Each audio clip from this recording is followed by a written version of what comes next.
Picture this. You're sitting across from someone who once made your world feel electric. You've done everything, listened, waited, explained, forgiven. But all you get now is distance. Their tone is colder, their replies shorter, and their eyes distant. You think, maybe if I stay, they'll see my loyalty. But the truth, my friend, is brutal. The more you stay where you're not respected, the more you teach them that you'll tolerate being disrespected. You thought staying was strength, but staying was your surrender. Here's what no one tells you. Your brain is biologically wired to crave what it risks losing. Every human instinct is designed around scarcity and pursuit. When you're always available, your presence becomes background noise, predictable, safe, and dull. But when you walk away, you trigger a primitive dopamine withdrawal in their mind. The same neurological response the brain gives to loss or addiction. From an evolutionary lens, distance creates desire.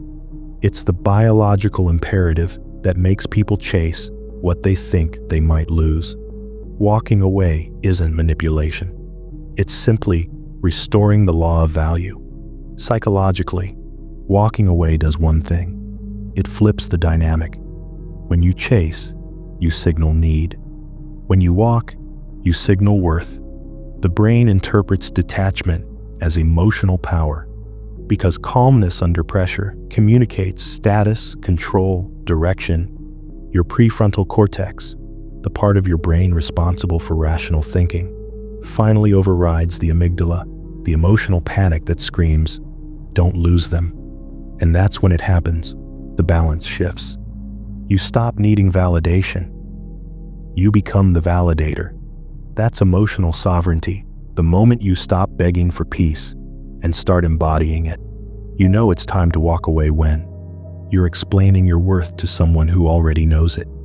You're chasing replies from someone scrolling through their phone. You're excusing patterns that break your spirit.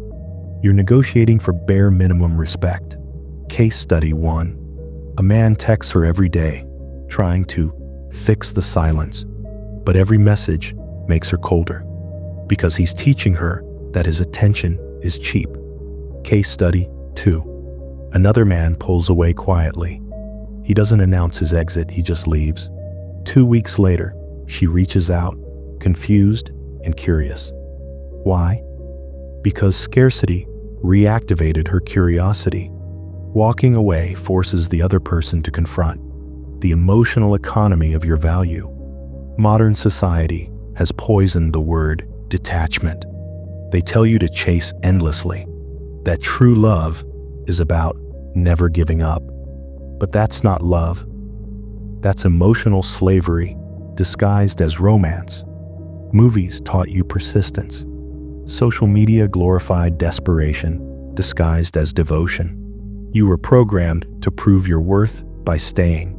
But the truth? The world doesn't reward endurance. It rewards boundaries. And boundaries are born when you finally walk away. Eventually, you hit a wall. You give until your self-respect is gone. You chase until you forget what peace feels like. And one day, it just breaks. Not in anger, but in silence. The kind of silence that says, "I can't keep losing myself to prove I'm worthy." That silence is your rebirth. That's the collapse every strong man must face, when his empathy runs out and his self-worth finally takes over. Here's the bitter truth, brother. Most people won't love you for who you are. They'll love you for what you give them. And the moment you stop feeding that validation, they'll vanish. But that's not loss. That's revelation. Love built on fear isn't love. It's control. And walking away exposes every mask they wore to keep you tied. The real power isn't in leaving them. It's in realizing you were never theirs to begin with. You reclaim power the moment you stop chasing closure. You stop explaining. You stop proving. You start walking. Because walking away isn't about making them miss you. It's about meeting yourself again. You rediscover the man you were before validation became your drug. before you traded your silence for attention. And when you find that man again, you realize something divine. The hidden power of walking away isn't in the impact it leaves on them. It's in the peace it leaves in you.